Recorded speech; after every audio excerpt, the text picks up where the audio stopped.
Hello बच्चों, good morning. आवाज़ आप लोगों को क्लियर आ रही है? एक मिनट, थोड़ी सी पिक्चर।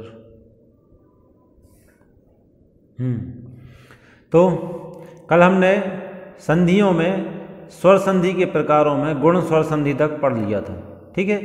इसी क्रम में आज हम पढ़ेंगे इसका स्वर संधि का तीसरा प्रकार वृद्धि स्वर संधि, ठीक है। तो वृद्धि स्वर संधि क्या है? जैसा कि उसके नाम से ही पता चलता है, वृद्धि मतलब बड़ा, ठीक है। दीर्घ यानी बड़ा, मतलब जहाँ पर दो छोटे छोटे और छोटा बड़ा मिलकर बड़ा बन जाता है वो वृद्धि, वहाँ पर दीर्घ होता है। लेकिन वृद्धि मतलब जो उसको सरल रूप में देखें तो पहले नियम देख लेते हैं, फिर उसको हम उसकी ट्रिक बता देंगे आप लोगों को। तो नियम क्या कहता है? यदि आ और छोटा और बड़ा के बाद ए और आई ओ औ आए तो इसके स्थान पर क्रमशः, ये ध्यान दीजिए, आई औ हो जाता है। आई मतलब दो मात्राएं, ऊपर दो मात्राएं रहती हैं, ठीक है। और औ मतलब औ की मात्रा, दो ऊपर मात्रा एक नीचे खड़ी डंडी, खड़ी लाइन, ठीक है। तो ए की मात्रा और औ की मात्रा आ जाते हैं। तो इसकी सीधी सी ट्रिक है कि जिन संधि शब्दों में, ध्यान दीजिएगा, जिन संधि शब्दों में, जैसे सदैव, आप देख रहे हो सदैव, परमोषधि, मतैक्य, जलौध, जिन संधि शब्दों में, ये संधि शब्द कहलाते हैं, 1 2 3 4 क्वेश्चन में यही पूछते हैं, यही शब्द आते हैं। तो आप लोगों को देखना है कि जिन संधि शब्दों में आई की मात्रा या फिर औ की मात्रा, आई की मात्रा जो कि दा में लगी है और औ की मात्रा जो कि माँ में औ की मात्रा लगी हुई है परमौषधि में, तो ये इसकी पहचान है। जहाँ पर ये दो मात्राओं वाली मात्राएं दिखाई दें, आप लोगों को आंख बंद करके वहाँ वृद्धि स्वर संधि बोल देना है। जैसे उदाहरण देख लीजिए, मैंने कॉपी में लिखे हैं, ये देखिए, वृद्धि स्वर संधि, सदा धन एव सदैव, सदा धन एव बराबर सदैव, मत धन ऐक्य मतैक्य, एक धन एक एकैक, महाधन ऐश्वर्य महेश्वर्य, तब धन ऐश्वर्य तवैश्वर, महाधन औषध महोषध, परम धन औदार्य परमोदार्य, गंगाधन औद गंगोध, महाधन औषधि महोषधि, महाधन औज महोज। तो आप लोगों को इसकी केवल एक ही पहचान ध्यान रखनी है कि जब संधि में आई या औ की मात्रा लगी हो तब वहाँ पर वृद्धि स्वर संधि होती है, ठीक है।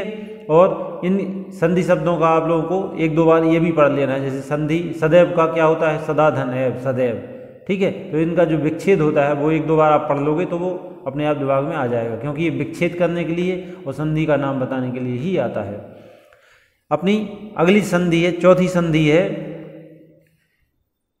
यण स्वर संधि।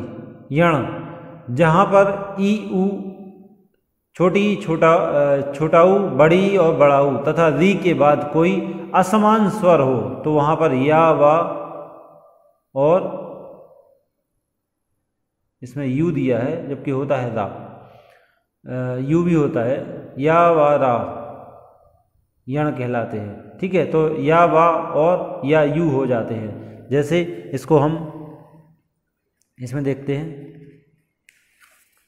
ये इसकी सरल ट्रिक जो मैंने बनाई हुई है। पहले मैं आपको बुक का नियम बताता हूँ, फिर जो मैंने ट्रिक बनाई है वो बता देता हूँ। यण स्वर संधि वहाँ होती है जहाँ पर या रा ला वा के साथ कोई भी आधा अक्षर आए, कोई भी आधा अक्षर आए, किसके साथ? या रा ला और वा के साथ, ठीक है। वहाँ पर क्या होता है?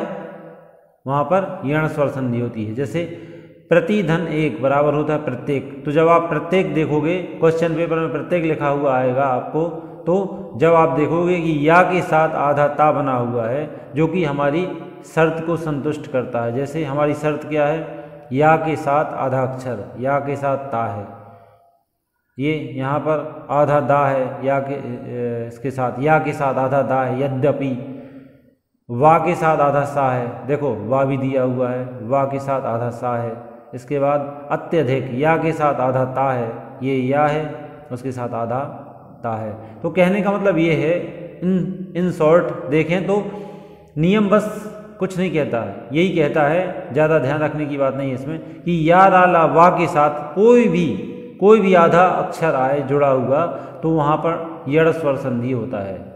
इसके उदाहरण हैं प्रत्येक, स्वागत, यद्यपि, अत्यधिक, इत्यादि, अत्याचार, पित्रादेश और जलि उपकार, जाति उपकार लिखा है, सॉरी ये जाति उपकार। तो यण स्वर संधि वहाँ होती है जहाँ पर या रा ला वा के साथ आधा अक्षर आता है। ठीक है, इसके बाद आती है अपनी पांचवी संधि अयादि स्वर संधि। अयादि स्वर संधि स्वर संधि का पांचवा और अंतिम प्रकार है। कौन सा? अयादि स्वर संधि। इस संधि की शर्त भी बहुत सरल है, जहाँ पर आए, आए, अब, आव, आए, जहाँ पर आए, आए, अब, आव, आए, वहाँ पर क्या होता है? अयादि स्वर संधि होती है। जैसे नयन, तो जब नयन आएगा आपको विच्छेद करने के लिए तो आप क्या लिखोगे? ने धन अन, ने धन अन, तो ने अन आय आ गया, नय अन नयन, नय अन नयन। ठीक है, पोधन अन पवन, पोधन अन पवन। ठीक है, बोधन अन भवन। तो आय इन सभी में, इसमें पवन में अन आ रहा है, आय आ रहा है, और भवन में भी आय आ रहा है, भुवन, भुवन। ठीक है, नायक, यहाँ आय आ रहा है, नय धन अक, नायक, नय धन अक, नायक। ठीक है, पावक, पौधन अक, पावक, पौधन अक, पावक, आव आ रहा है, ये आव। तो जहाँ पर आय, आय, आय, आय का बड़ा भाई आय, अब का बड़ा भाई आव, ये आए, वहाँ पर क्या होता है? अयादि स्वर संधि होता है। ठीक है, ये इसके उदाहरण हैं, आप लोगों को इनको ध्यान से पढ़ना है, सबसे ज़्यादा पूछी जाती है संधि, इसी के उदाहरण। ठीक है, चलिए इसके बाद हम बढ़ते हैं अपने संधि के दूसरे प्रकार। संधि का पहला प्रकार पढ़ा था हमने स्वर संधि, अब दूसरा प्रकार पढ़ेंगे व्यंजन संधि। व्यंजन संधि में उसकी परिभाषा आदि लिखने के लिए कभी नहीं आता है, व्यंजन संधि में उसके प्रकार ही पूछे जाते हैं। ठीक है, तो पहले देख लो व्यंजन संधि होती क्या है। व्यंजन वर्णों का स्वर अथवा व्यंजन के मेल से जो विकार या परिवर्तन होता है उसे व्यंजन संधि कहते हैं। जो व्यंजन वर्ण होते हैं, जैसे जहाँ पर व्यंजन के बाद, मेरी बनाई हुई परिभाषा ये है, जहाँ पर व्यंजन के बाद स्वर या व्यंजन आए, जहाँ देखो ये जगत, जगत ता क्या है? व्यंजन है, तो व्यंजन के बाद स्वर आ गया यहाँ पर। ठीक है, अभी, अभी भा व्यंजन है, उसके साथ सेक आ गया, सा क्या है? व्यंजन है, इसके साथ अभी ई स्वर है,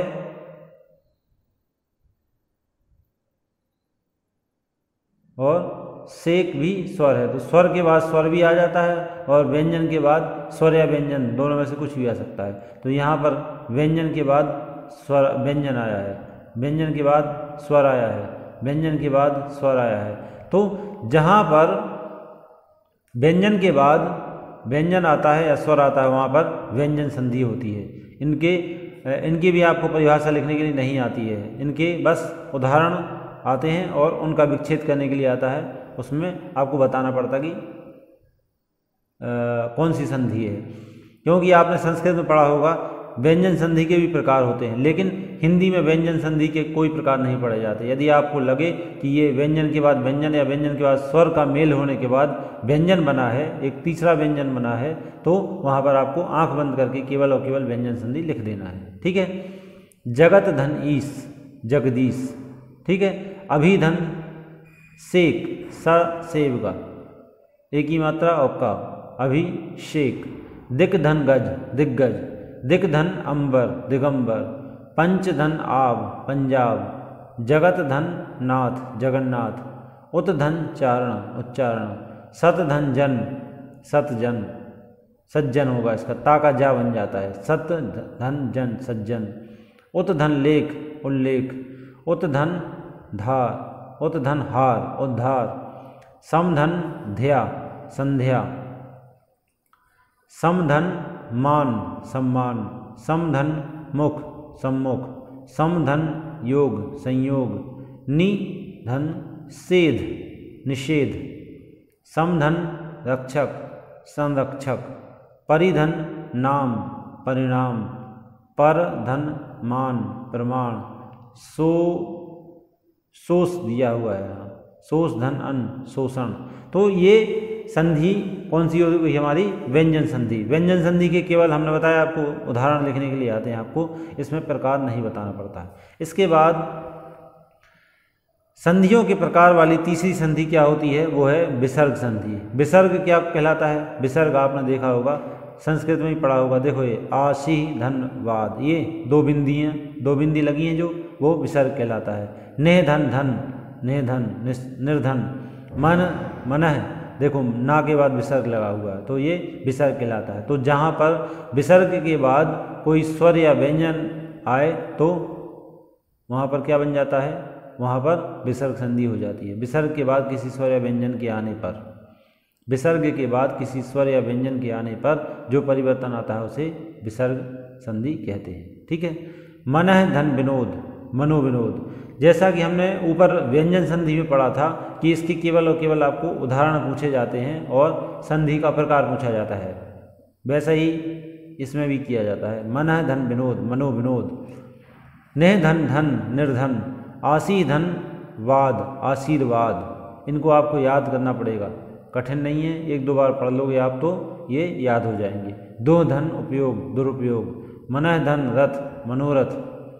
मनः धन विनोद, मनोविनोद। ये दोनों एक से ही हैं, देखो मनोरथ मनोविनोद, दोनों का मनः रथ मनः विनोद। नेह धन तेज, निस्तेज। ठीक है। तो ये हो गई आपकी सभी संधियाँ। अब आप लोग बताएं कि इसमें आप लोगों को कौन सी संधि समझ में नहीं आई है, और एक बार यदि जो समझ में ना आया हो एक बार पूरा वीडियो रिपीट करके देखना है। यदि फिर भी समझ में ना आए तो मुझे फ़ोन करना है या फिर कमेंट करना है, मैं उस संधि के बारे में आपको फिर से समझा दूंगा। तो हमने देखी कि स्वर संधि के 5 प्रकार होते हैं। स्वर संधि के 5 प्रकार होते हैं: गुण, दीर्घ गुण, यण, अयादि और वृद्धि। ठीक है। स्वर संधि के 5 प्रकार होते हैं, बाकी व्यंजन और विसर्ग संधि के कोई प्रकार नहीं होते। ठीक है। तो ये थी हमारी संधियाँ, इनको आप लोग अच्छे से देख लें क्योंकि ये 3 या 4 नंबर की संधियाँ जरूर आती हैं बोर्ड पेपर में। ओके।